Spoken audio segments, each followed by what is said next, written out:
There we are. We are live on Facebook. This is being live streamed. Do you see that where it says it's being live streamed? That show up for you? He's now being live streamed on Facebook. So let me just say to everybody on Facebook. That is a great way to get started. That is a great way to get started. Do you The want to air, just so to speak. right? Click now. We'll get into we'll get into that because I know there's an amazing story behind that. Um, how I'll start off with you. You know, because you directed, you wrote, you produced. How did you get your start in the business? What was your first way of getting started? Um, I mean, I've got the generic story to one extent or another. When I was a kid, when I was about 10 or 12, basically around 10, I got interested in telling stories. I always wanted to be an animator for Disney. Mm-hmm. I always wanted to make cartoons and like that. There's only one problem. I can't even draw stick figures. I mean, really, I just can't draw stick figures. So I had no talent. So I thought, okay, well, I can make movies with people in it. And what I did was I bought it, I cut lawns, saved the money to buy a Super 8 movie camera. Because back then it was a thing called film, folks. Right. 8 millimeter, Super 8. I don't want to be in the little regular 8 category. And what I did was I would write little 3-minute stories where I would star my friends in the neighborhood because I knew that after I they're going to want to see it. So what I did was I would then, I would edit it in camera because I didn't have any editing equipment. Everything was edited in camera. A little shot here, close up, have him run over here, and like I would edit it in the camera. And then later, I'd go down to Photomat and get my movie and come back, and I'd show them up. The back had a big white back wall of the garage where we lived, and an area where kids can sit underneath the garage carport. And I'd be on the roof of the garage carport projecting the movie. But I charge them. I charge them all like about $1 a piece to see it. It would always get me $8 or $10, which was enough money to buy another roll of film in development, and I can make another. So I greenlit my own movies with my neighborhood friends who I put in the movie because I knew they'd want to see themselves. That's great. Right. That's how I started. Then I went into college. East LA College, studied acting for 2 years, not because I wanted to be an actor, but I wanted to see how an actor thought because it would help me with my writing. And went to LA City College, studied film there for a little bit. Realized it was just not for me how they taught. So I just thought, I'll get to it eventually. Started writing comedy. I was doing comedy all the time as a kid. High school, I wrote all the senior show and all Mm-hmm. that. And then started working at the Comedy Store, and had a little comedy. I was part of a comedy team called Bobby and Eddie with my friend Eddie Houck. Hey Eddie, if you're out there. And in 6 months, we got so good that Mitzi put us on the wall on Sunset. That's awesome. Yeah, Bobby and Eddie was there. But I just didn't have the drive. I didn't fix to be Yeah, on it's a set. lot. Yeah. So started writing for other comics. We broke up the act. I mean, like, he's a dear friend. But broke up the act. And I started writing for comics that were coming through, like Gary Shandling and this and that, whatever, Kennison and this stuff. I started getting a name as a comedy writer for stand-ups. Joan Rivers heard of me, hired me, Rodney Dangerfield, started writing for all the comics. And from that, I would write screenplays, and then got to the world where we're at now. So a little rambling there.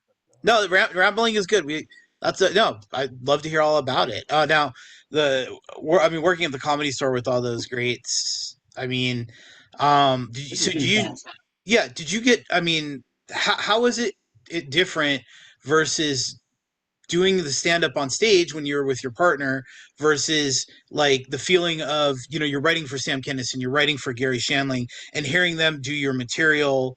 Like, were you more nervous with that than you were on stage? No, I wasn't more nervous, if anything. First of all, I could hide. They're the ones who they're the ones that are gonna bomb or do well on stage. I can kick back and go, the material work. It just gave me a sense of pride that I knew I wrote that. Right. Even though the comic is getting the credit and such, I knew I wrote it, so it was satisfying to me. Right. I realized I could make a career out of this, and then I also realized it would be a good stepping stone to become a director, a producer down the road. So we kept on writing and started writing some spec screenplays and this and that. Hmm. Yeah. And when you're doing the writing process, how do you how like now and versus the stand up and the live event comedy stuff versus writing a screenplay deal with writer's block? I mean, everybody might deal with it different, but do you have a specific way or do you have a specific strategy? Well, you know what? I'll tell you something. I put together my little format on how I work on screenplays, which I'll tell you in a second. But Hmm. I got to tell you this: I've never had a writer's block. Really? I tend to think people who say they have writer's block is because they don't have enough information. They don't know their character that well, or they don't know the situation they're in. If they're writing Hmm. about bull riding, they don't know enough about bull riding. Right. Because if you have all the information and you have, I mean, really are well informed, you won't get writer's block because your characters will carry you out of the scene and so forth, how they act. If you don't know how they're going to react or whatever, then you may get blocked. So I Right. was fortunate enough that I go ahead and get ahead of it, so to speak. So I never had the writer's block. So, Oh, that's great. That's a great answer. That makes me feel a little better too. That's good. what was it? Steve Allen used to say, "Scene from the movie. Who gives a shit?" But but anyway, that's yeah, where it's at. No, that's cool. I mean, just so basically, it's like some people have writer's block, where your advice would be just research what you're talking about. Yeah, just You know, if you have writer's block, it's because you don't have enough information on your yeah, character. You don't know your character well enough, or you don't know the field, or both together. Of what yeah, you're. That's all. Because you can and it figure it all out. and everything you've done because you've done film and TV, right? Mhm. Um, which would be the more like difficult medium to get your the jokes done, to get the material out there? Like, is there more of a blockade, whether it's the studio, whether it's sometimes the actor, maybe the actors or something like that? Well, I've done kind of an equal mix of studio stuff and then independent. It's like Right. literally, if I look back upon my little alleged career here, Hmm. it was like one film would be a studio film, and then I did an independent, Right. and I did a little thing for the studio and then independent. And well, first of all, as far as getting jokes out there and all like that, the best area for you is a television because it's much more work for you. Right. Every week there's how many sitcoms now, and that's every week to Right. issue. So you need literally in a month, you need hundreds and hundreds of assignments out there for writing a sitcom. Yeah. But you don't get hundreds and hundreds of movies done now. When the Right. corporations took over the studios, they cut it down, way down. It used to be, and this is true through the 60s and probably into the early 70s or whatever, but the studios used to literally put out a film a week, every studio. Right. Right. And they used to own their own theaters. It used to be the Warner Theater and the Paramount Theater. Yeah, that's true. Paramount. Yeah. But then the government got involved and said that's you can't do that because it's what's the word I'm looking for? Monopoly. Monopoly. Yeah. Monopoly. I will say though that I'm not as good Disney at Monopoly or Scrabble. Yeah, it's weird because Disney still actually does own El Capitan in Hollywood. I think you can own individual. I think a few, but you cannot own a series across the country. You cannot own a chain of them, and Okay. they stopped it. But Right. studios used to make a film a week, Right. literally Right. every week. It's the new Warner Brothers film. It's the new Disney film. It's the new that kind of stuff. Paramount, Universal. Every week a new movie came out. But then the studios were purchased by corporations, and the corporate mentality is a lot different. Yeah. Yeah. Probably No. before we put out a lot of product, gonna be some hits, gonna be some losses, but on average, we're hopefully gonna be on the upside. Well, Yeah. Yeah. attitude is totally different, right? No. Corporation Definitely. attitude is, yeah, corporation attitude is let's make highly researched products, just fewer and fewer. Let's maybe 6 or 8 movies a year. Mm. We're gonna put money in it and we're gonna advertise the shit out of it. I gotta say bad words, right? You can. That's fine. Okay, great. Republican. No, Uh. that's it. And so they started making fewer and fewer movies. Hmm. An independent film, you see. Right. Tell them I want pepperoni on it, and I'm sorry. So it's about my car's auto warranty. Sorry about that. There you go. But look at we see this thing right here with one of these, and with free editing software on the internet, Hmm. anybody can make a movie. Yeah, that's true. you don't have to pay for film. The biggest expense on my first movie, which cost my first feature cost $80,000, Hmm. and 40,000 of it went to film and process, Wow. half the budget. That Now with that's this, it's free. so yeah. So one of your first movies being $80,000, and then you move in. Later on, you move into working with Leslie Nielsen, Linda Blair, in one of my all time favorite movies, which we're gonna get into. How did you that whole movie come together? Because Leslie Nielsen, coming out in 91, I believe, right? 90, 91? It came out in 90, actually. Shot in 90. 91, Okay, came out okay, in 90. 90. Now that was after Naked Gun, so Leslie Nielsen was in the parody part of it. He was already doing the parodies. So how hard of a sell was that to the studio, and then Linda Blair, and then all the way down the line? This is a great story, but this is going to take me about 4 minutes to say. That's fine. Take your time. Take your Okay. time, Bobby. I was shooting Up Your Alley, which is a little $80,000 film that I made Okay. about Murray Langston, and Murray and I Mhm. co-wrote the script about the homeless in LA. Right. Co-wrote the script, Murray produced it, I directed it, and we had Linda Blair in it. Mhm.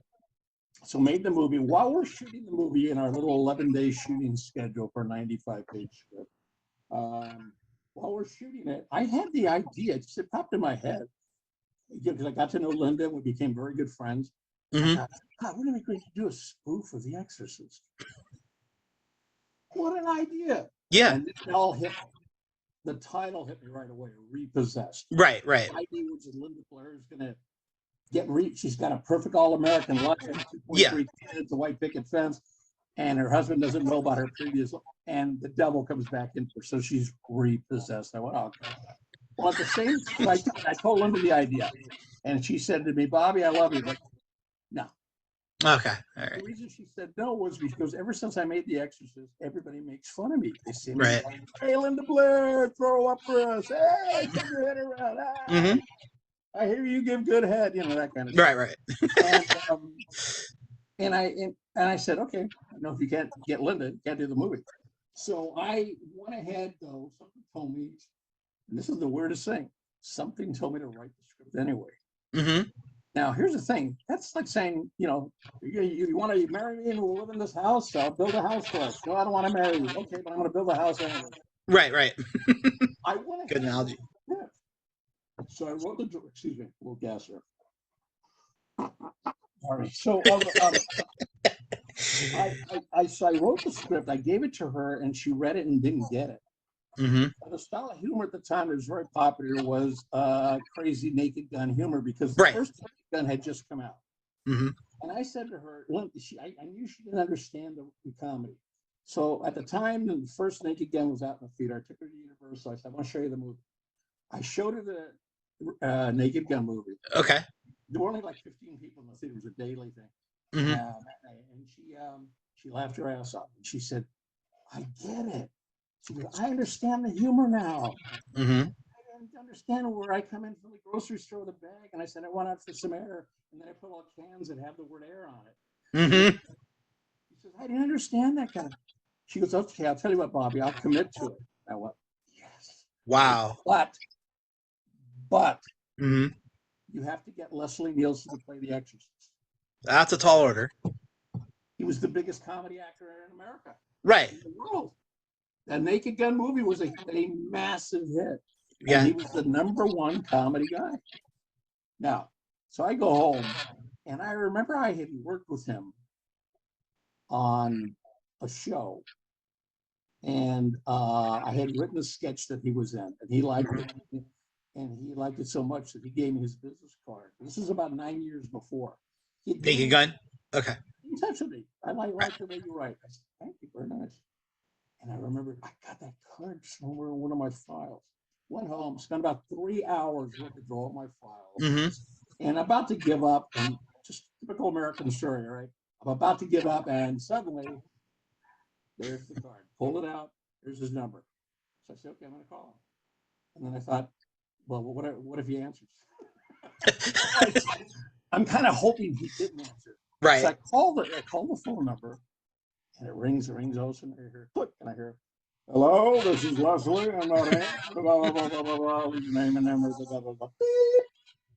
And I go, hi, oh, hi, what's don't know if you remember me, Bobby Logan. I'm the guy who wrote this thing that you said you liked and blah, blah, blah. Anyway, I've got an idea for a movie. I just made my first movie, and I've got an idea for another one, a spoof of The Exorcist, and I got Linda Blair to be in it, and you'd be great as The Exorcist. I said, I know you got the #1 movie in the world, and everybody's probably hitting you up, but I thought Mm-hmm. it's my turn to come at bat. So if you get a chance, here's my number, and blah, blah, give me a call. I hung up. And then, of course, you go through your mind, oh, Right. I said, I sounded like, okay, you, me, okay. Hung up, didn't hear anything that night. Next morning, it's about 6 a.m, and the phone rings, and I'm in bed at 6 a.m, because I go to the gym at about 2:30 at night. 6 a.m, I'm in a coma. But I'm lying in bed, the phone rings, and my then wife, my test wife, Mm-hmm. um, she, may she rest in peace. Mm-hmm. Soon. um, it's a joke. She knows I I do. know it's We we've were, all but yeah. the phone rang, and she picks it up, and she goes, oh, okay, just a minute, Bobby, wake up. I go, what? She goes, wake up. What? She goes, it's Leslie Nielsen. So I'm immediately awake. I grab her phone. Hello, and all of a sudden, Yeah. oh fuck, I'm sorry, Bobby, I'm in New York.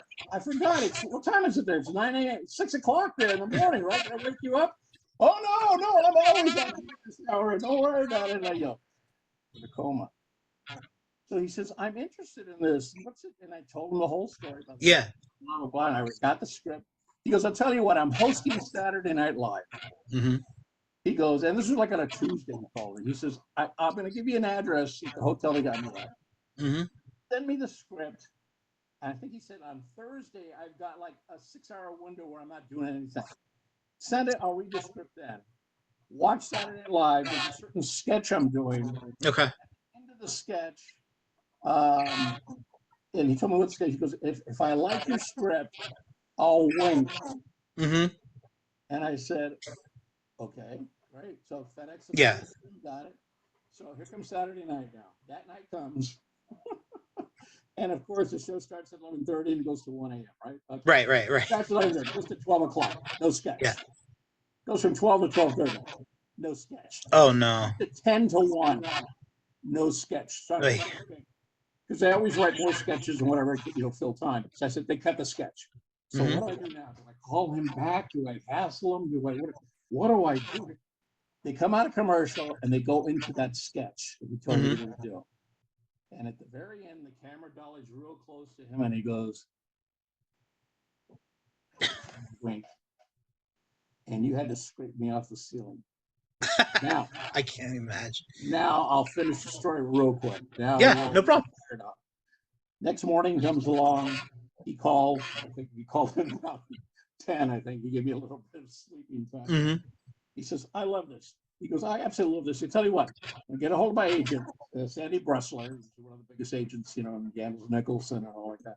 Yeah. So I'm gonna call him and tell him I want to do it. I said, great. Love it. I hung up and I was like, I think I froze. I think my body just kind of froze. Yeah. There. I've got the biggest actor, comedy actor, Hollywood. I got Linda Blair. I got this script that everyone says is really, really funny. And so, wow, what do I do? Mm-hmm. And now that goes into part 2 of the story, but I'll make that very quick. I needed a producer because I wasn't Right. a producer. A friend of mine on my softball team. I was on a softball team called the 10 Guys from Italy. Mm-hmm. We had guys like Jim Fisher and Jim Stahl from Second City, or dear friends of mine. And we had Michael Keaton, Yeah. Kevin Nealon was on the team, and Steve Peterman, who produces Hannah Montana, and he did what's her face's show, the one Murphy Brown and whatever. Anyway, great guys. But we had a guy named Steve Wazan. His father was Joe Wazan, who used to run Fox. Oh wow. Okay. He was looking for his first movie to produce. So I thought, hey, I'll call Steve. Yeah. I call him up. I tell him everything. Blah, blah, blah. He goes, you got Leslie Nielsen? I go, yeah. Hey, hang tight. Don't do anything. Don't call anybody. I'll call you right back in a minute. Yeah. And 5 minutes later, the phone rings again, and I think it's Steve. Hi, Steve. He goes, no. Hi, Bobby. This is Joe Wazan, Steve's father. Mm-hmm. First thing he says is, Steve told me about the project, which I think is a great idea, and you got Linda Blair, but you got Leslie Nielsen to commit to it? I go, yeah. He said, all right, if you give me the green light, I'm going to exec produce, Steve will produce, you write and direct, and we fight, we'll get you the directing thing. That was the thing. Because I had Right. done a little lady, this is going to be in the millions to shoot this thing. Right. And he called me about 2 hours later. He called me. We got a meeting tomorrow at Carolco with Mario Kassar, who was one of the two owners of Carolco. We all know. I think a lot of people know Carolco was the biggest production company at the time. They were Rambo, Terminator. Yeah, Terminator 2. Oh yeah, just the biggest movies. So Yeah. he goes, great. So we have a meeting tomorrow. He goes, Bobby, come up with a pitch under 10 seconds of what the movie is for tomorrow. I went, okay. I hung up. Something again. It came to me quick, so I came up with it. Next day, I meet him, Carolco Building on Sunset. I meet Joe for the first time. How are you, partner? You know. Right. And he said, we're going to go in. Just basically, he likes 10-second pitches. He doesn't like a long-winded. I got it. So we go in there into his office. Mario Kassar's office had its own zip code. It was humongous. I mean, he's at the far end of it with a big table. So, we took the tram, chairs, get over there, get out of the tram. We sit down, they talk a little bit of old Hollywood because they know each other. So then Mario goes, okay, tell me, Bobby, tell me about the movie. And I looked at him, I said, okay. I said, well, Linda Blair is repossessed, and her exorcist is Leslie Naked Gun Nielsen. And he looks at me like this. And then he goes, hits the table real hard. He goes, ah! And he says to Joe, can he do it for about 6.5, 7 million? And Joe said, yes, we can. And he said, okay, make movie. Wow. We stand up, and that was it. And I remember floating as I walked out of there. Sure. We get into the elevator. Elevator closes. I said, what happened? He said, you're making your movie. And he said, Bobby, it'll never be that easy again. And he was right. Right. That's how we got it. That's how we made the movie and got the movie going. That's an incredible story. And that's cool that they let you do it. That they push for you, and they had no choice because it was I created it, I wrote it, I had already directed a film. I can't say you never directed, but on top of that, I'm bringing in the two stars. Linda Blair's my friend. She's coming in, and I'm bringing in Leslie Nielsen. I should have also been a producer on it, but I didn't want to really afford it. I didn't want the hassle. Just let me take care of the creative. A little bit to the side note though. Speaking of Linda Blair, have you kept up on the new movie's activities on the storyline of the new one? No. Okay. Not really. Okay. I saw it, and there was a without giving away too many. Well, it's been out for a week. Okay, so she popped in the last probably 30 seconds of the movie. Okay, she was in there, and when I saw it, it's supposed to be a trilogy. So it popped in my head. I'm all like, all right, if they're doing a part 2 and she's there, they owe Bobby Logan some story points. If they're doing that. So, but no, one of the questions. Speaking of the movie, one of the questions someone asked, it's really random. Living in LA, we would always see Wally George on TV. How did you get Wally George? And what was he like? Yeah, I saw that somebody asked you on Facebook. And I said, I'll tell you the answer. Here is the answer. It wasn't supposed to be Wally George. It was supposed to be, who was the other guy? Forget his name right now. He went national. It was just like Wally George. The guy with the moles on his face. Moles?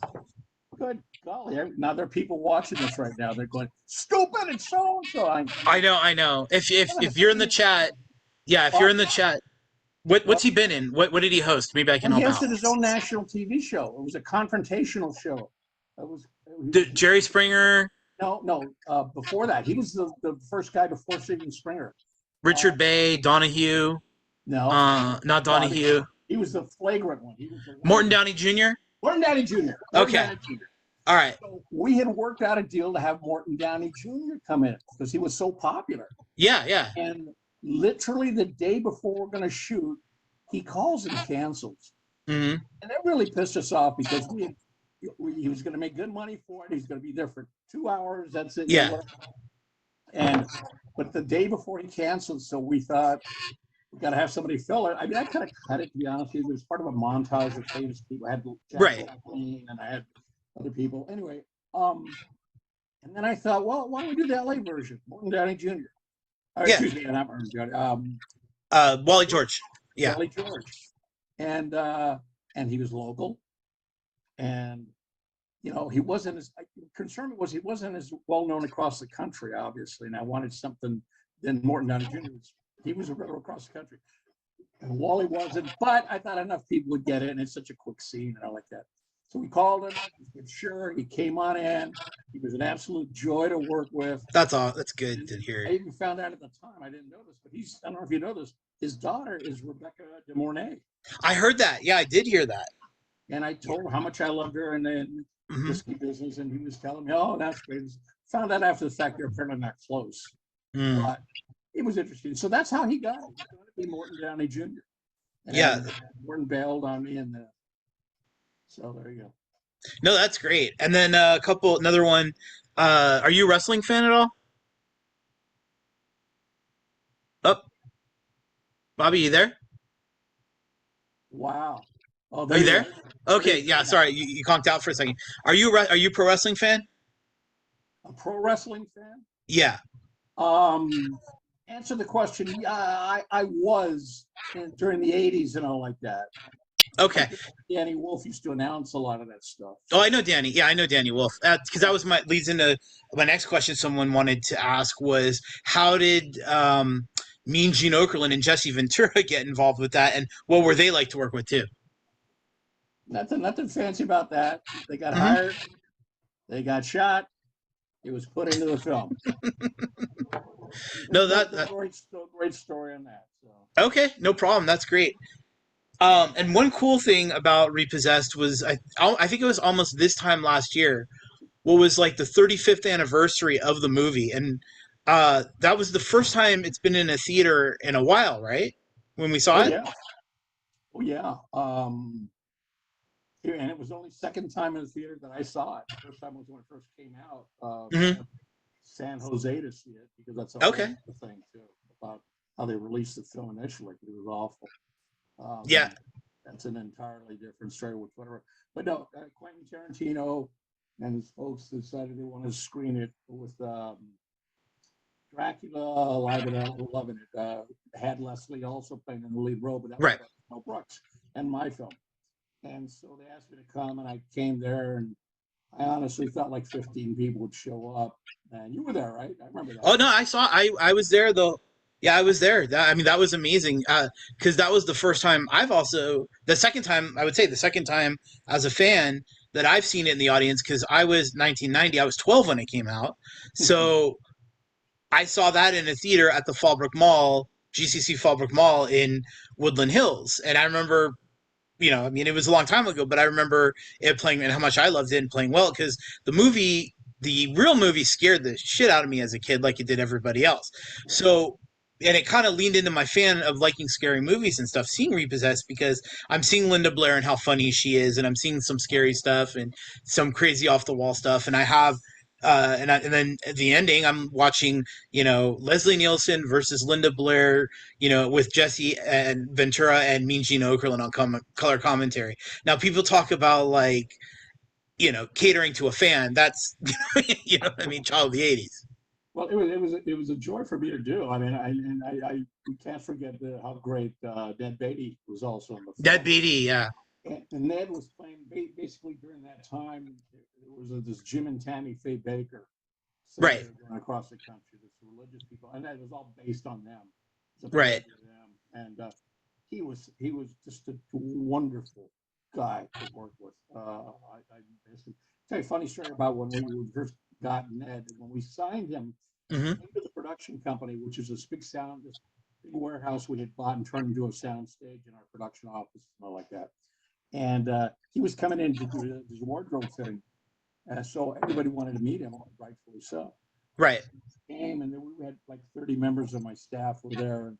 And he comes on in, and everybody applauds and all like that. And then when he does that, I say, "Ah, shit!" And then we're looking at him like, "What's the matter?" I said, "Warren Beatty."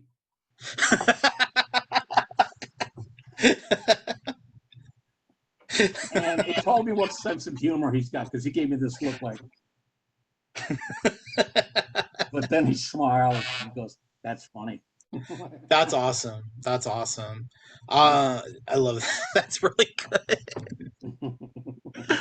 Yeah, that sounds like he was pretty cool, like pretty funny. So The whole, everybody had, the only problem I had was at the end, when after editing the film, the studio got the ownership change, and new right. people came in, and it's like a lion that comes in and takes over and kicks out the main male lion, and the first thing he does is he kills the cubs of all the other Mm-hmm. the previous lion. And my film was one of the cubs, because they wanted to make their own movies, and they put my little film out there in 50 theaters. There should have been 2,000 screens. How do Mm-hmm. you? Let me ask this. This is the part that still gets me bitter to this day. But what do you do? Show Yeah. business, right? Right. Never rationalize an irrational business. Mm-hmm. That of my place. But what happened was with that, I mean, they went out and they held on it to go to cassette. They didn't want to. How do you mess up having the only Leslie Nielsen? Just talk about Yeah. that. The only Leslie Nielsen comedy, the summer of Naked Gun. Naked Gun was a big summer movie the year before. This is Right. in summer. It's the only Leslie Nielsen comedy, and it's a spoof of arguably the greatest horror movie of all time. Right. How do you go, even if it was the biggest piece of crap, the movie, you at least have a big opening week. How do you screw that Yeah. up? Simple. Show business politics. Right. And that's all I want to tell you about that. Yeah, because I mean, in the '80s, I mean, there were some parodies. There was, with Naked Gun, but there was, I'm gonna get you, sucker. Even going back, Amazon Men on the Moon, Kentucky Fried Movie. Back in the '70s, um, parodies, even Hot Shots parodies did very, very well. Yeah. So there was no. Yeah, so it obviously was the studio, and for them to get involved, I mean, that's pretty crappy. We don't even get parody movies today. I don't No, think. yeah, not really. Well, first off, you know, the last ones I think were like these scary movie parodies and all like that, Right.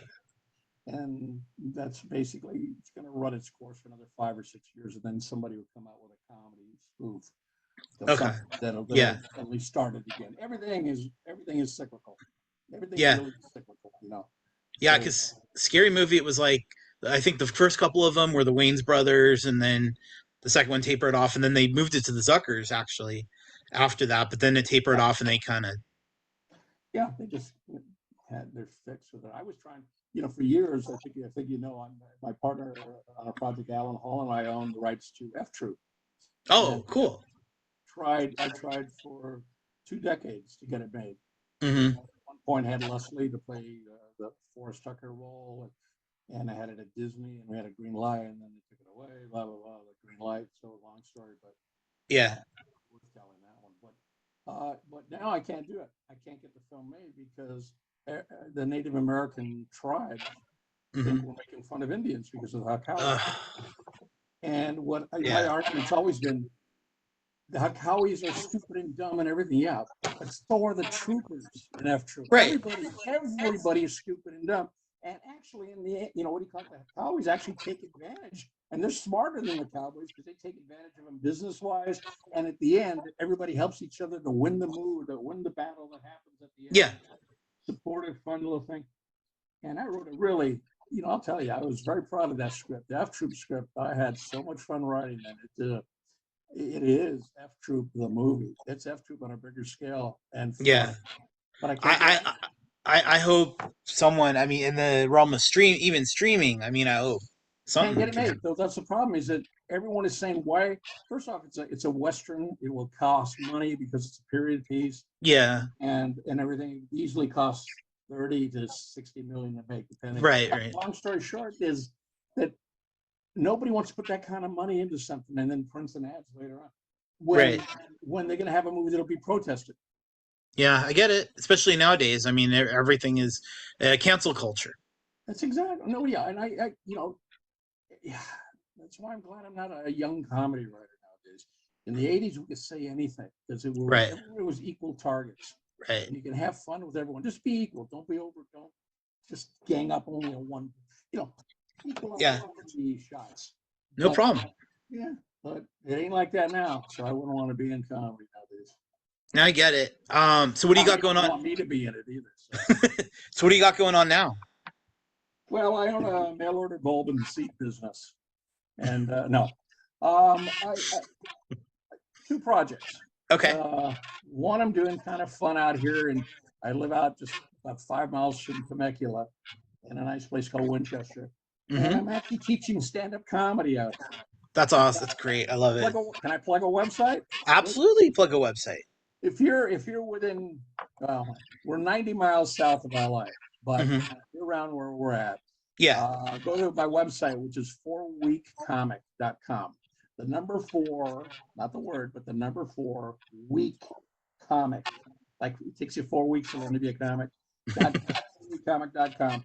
And I started that, and I teach every couple of months. I get like about 6 or 7 people at my home, right. and every week, for every Wednesday night for like 4 weeks, I teach you how to be a stand-up comedian, how to That's come up with great. a character, develop the character, write material for them, how to present it on stage, and then I take them off to a local comedy club, and we try them out, and it's fun. They love it. And That's awesome.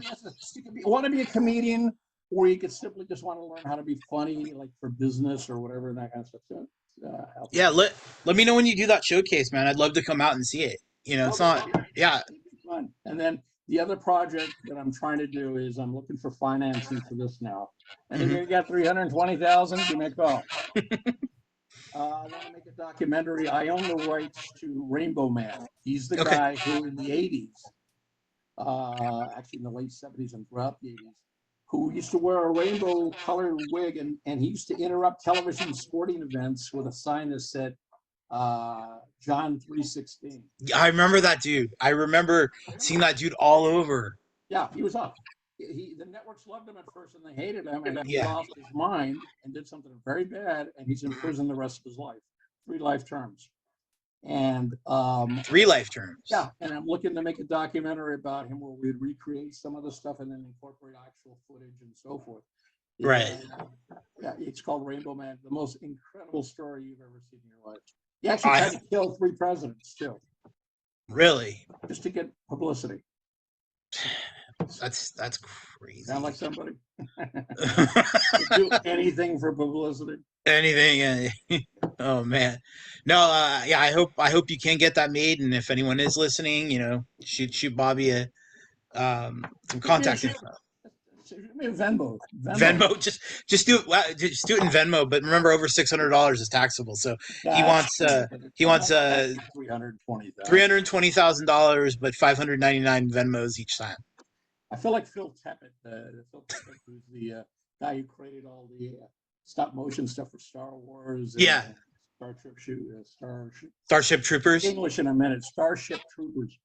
He made a movie called Mad Dog. He raised money independently, but it took him 30 years to make that movie, Mad Dog. And let me tell you something fabulous film. Sometimes movies, are worth waiting for like that. I mean, I'm a huge Ghostbuster fan, and when they had the sequel, the Afterlife sequel, I thought that was amazing and stuff they did there. And sometimes movies like that are kind of worth the wait on some of that. Well, yeah, yeah, but those are my only 2 projects. One is Yeah. a real movie, and the other one is just something that I will do every few months. Hmm. It's fun for me. Cool. I love it. All right, Bobby. You gonna stay? Have you stay on for a second, but we're gonna stop right now. Think. Well, okay. You want to explain that? That explain what? I have I don't know. I thought you said you had a little gas or. Oh wow. All right. No. Yeah, it's a little. It's a toy that Nielsen gave me when I first met them. Met them. It's a little device here. So that was given to you by Leslie Nielsen. That's beautiful. Yes. And, Okay, I was going to send you directions to CVS in a minute. So. I've been using this for about, gosh, well, since I met him and all, like, so 35 years, something like that. I can do age groups with this. That's awesome. An 8-year-old girl. From 8 to 108. That's the type of humor. Give me a sex and give me an age. Yeah, just name one. What's that? I'm sorry. Give me a sex and give me an age. Age. Male. 65. All right. Female. 19.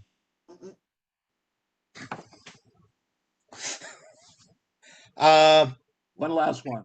All right. One last one. Male. 79.